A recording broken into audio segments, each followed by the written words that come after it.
다음 내용은 강선우 의원의 이제 구속영장 신청서가 공개가 됐는데 최수영 평론가 내용을 보면은 증거인멸 우려 이런 거 뭐 보도됐었죠.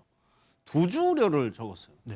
무소속이지만 현직 의원이거든요. 경찰은 일단 이 가능성이 지금 있다고 보는 거잖아요. 글쎄요, 저는 강선우 의원이 뭐 수사 협조를 잘 한 듯이 보이지만 실질적으로는 또 내면 뭐 사실 무소속 의원이고 지금 비호받을 정당도 없고 그다음에 뭐 불체포 특권도 사실 뭐 본인이 포기하지 않고 아마 거기 가서 한번 받아보겠다고 그러니까 국회 표결을 받아보겠다 하고 이런 상황이라 그러면은 저는 어찌됐건 만일 그 상황에 따라 가지고 네. 불리해지면은 뭐 잠적해버리거나 뭐 그럴 수도 있는 거죠. 당에 소속돼 있는 사람도 아니고 자유로운 신분이니까. 네. 그러다 보니까 그 구속영장을 이제 신청을 했는데 저는 그 동안에 사실 김경시 의원과 너무 말이 정말 엇갈려요. 대조적이고. 그러니까 네. 이게 누구 말이 그러니까 어느 정도 접점이 있어야 되는데 완벽하게 엇갈리기 때문에 저는 두 사람의 신병을 확보해서 확실하게 조금 이 부분을 경찰도 좀 그 사실관계 여부를 따져볼 필요가 있다라고 보는 것 같아서 물론 뭐 불구속 수사가 저도 원칙이라고 생각합니다만은 예. 경찰의 판단은 아마 이런 워낙 진술도 엇갈리고 상황도 지금 첨예하기 때문에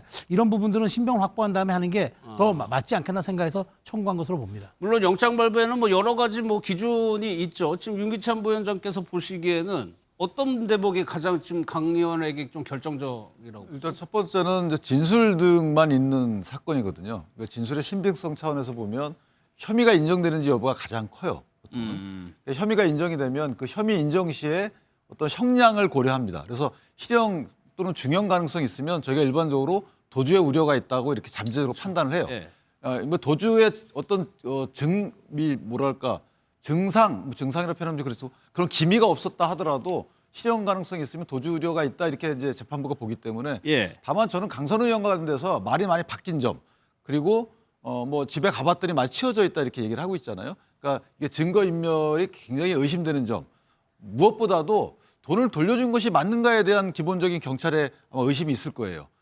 돈 돌려줬으면 언제 어디서 어떤 상황에 돌려줬다라고 분명히 서로 간의 진술이 일치해야 되는데 왜? 그건 유리한 내용이기 때문에. 그렇죠. 받은 거니까. 근데 그게 서로 달랐어요. 그래서 처음엔 달랐다가 지금 같아지고 있는데 그러면 경찰 수사기관 입장 또는 영장실질 전담 판사 입장에서 보면 예. 돈 돌려준 게 맞는가? 그렇다면 증거인멸 우려가 앞으로도 있는 것 아닌가라고 판단을 받을 가능성이 굉장히 커졌다. 이렇게 예.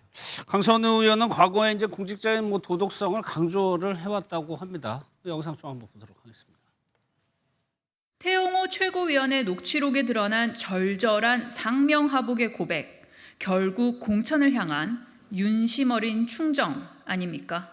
대통령실의 공천 개입은 명백한 수사 대상입니다.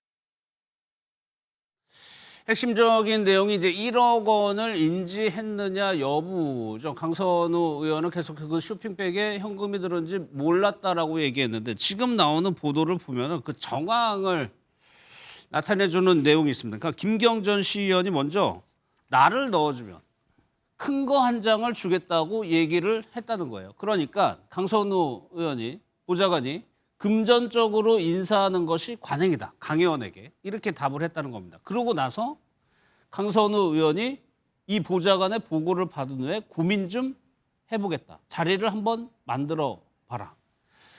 이렇게 되면 좀 너무 명확한 거 아닌가? 이 대목 뭐 정황이긴 합니다만. 일단 뭐 저건 이제 경찰이 구속영장을 청구하면서 저렇게 아마 내용들을 얘기한 것 같은데 예. 사실관계는 확인이 안 되는 겁니다만 말씀하신 것처럼 진술이 서로 너무나 엇갈리는 상황인데 지금 경찰이 얘기한 내용들을 보게 되면 상당 부분 이것저것 조각들을 잘 맞춰서 얘기하고 있는 측면들이 있는 것 같아요. 예. 근데 여기에 대한 구체적인 증거를 어떻게 확보할 수 있을지 모르겠다는 측면도 있는 것 같고 또 하나 그렇죠. 요거로는 부족하죠. 예, 그렇죠. 예. 또 그다음에 1억 수수했다는 게 이게 지금 뇌물죄로 되는지 안 되는지 이것도 좀 봐야 될 것 같고 이게 아니라고 한다면 만약에 이걸 뇌물죄로 기소를 나중에라도 하게 된다면은 상당히 예를 들면 형량이 높게 나올 가능성이 높은 측면이 있거든요. 예. 거기다 또 아까 말씀드린 좀 괘씸죄도 계속 본인이 한 만큼 본인이 본인 입으로 사회적 잣대를 얘기한 거에 비해서 본인이 행한 행동에 대해서는 변명이나 반성의 모습이 보이지 않는다라고 경찰은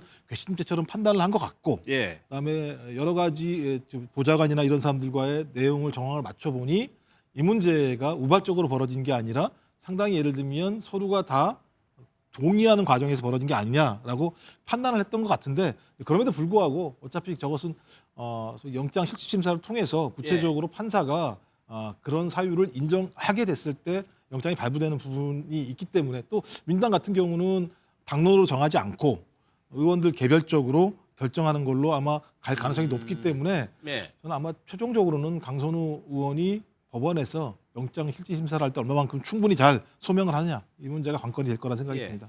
여기서 전 보좌관이 그런 얘기를 했다는 거예요. 금전적으로 인사하는 것이 관행이다. 그렇다면 김경전 시의원에게만 이런 얘기를 했을까 싶기도 하고요. 그러니까 그 말에서 우리가 유추해 볼 수 있는 거는 이게 김경 사례에만 국한될 것인가, 혹은 지금 강선 의원 같은 경우에는 어쨌든 그 강서 지역에서 재선을 한 의원이기 때문에 지방선거 벌써 한 두 번을 치렀잖아요. 그렇다면 예.